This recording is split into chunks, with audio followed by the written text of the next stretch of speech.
फर और पंख। यही तो है हमारी आज की कहानी का नाम।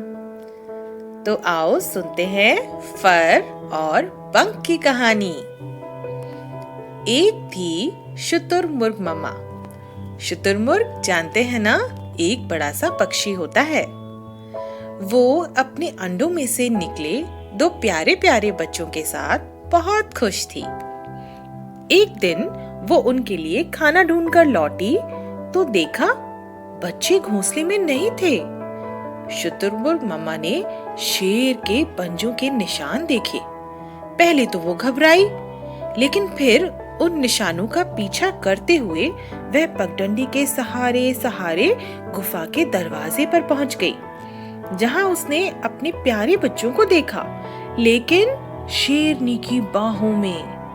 माँ शुतुरमुर्ग ने शेरनी से प्रार्थना की, ये मेरे बच्चे हैं, कृपया इन्हें मुझे लौटा दो। तुम्हारे बच्चे? क्या मतलब? ये तो मेरे शावक हैं। और शेरनी सिर उठाकर दूसरी ओर चल दी।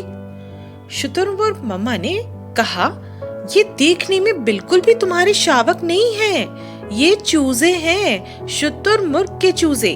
और मैं शुतुरमुर्ग हूँ और आप तो एक शेरनी हैं। क्या मतलब है तुम्हारा? शेरनी गुर्राई। अच्छा, ऐसा क्या?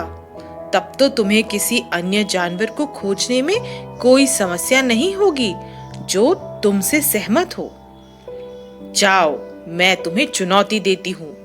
कोई भी ऐसा जानवर ले आओ जो मेरी आंखों में आंखें डालकर मुझे यह बताए कि ये बच्चे मेरे नहीं हैं। तुम अगर ऐसा कर पाई तो मैं तुम्हें इन्हें वापस कर दूंगी।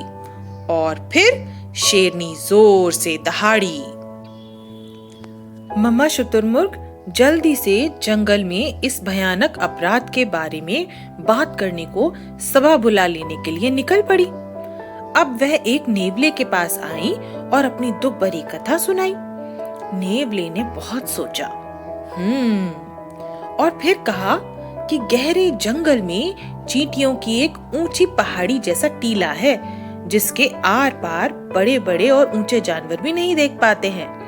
वहां एक ओर से दूसरी ओर तक सुरंग खोद लो।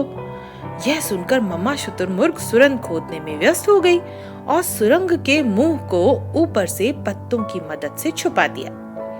शाम होते ही शुतुरमुर्ग मम्मा ने शेरनी सहित जंगल के सभी जानवरों की सभा बुलाई। सूर्यास्त होते होते लगभग सभी जानवर एक जगह एकत्रित हो गए और शुतुरमुर्ग ने सभी को बताया कि कैसे शेरनी ने उसके दो प्यारे बच्चों को चुरा लिया और अब वह उन्हें अपने बच्चे बताकर लौटाने से इनकार कर रही है।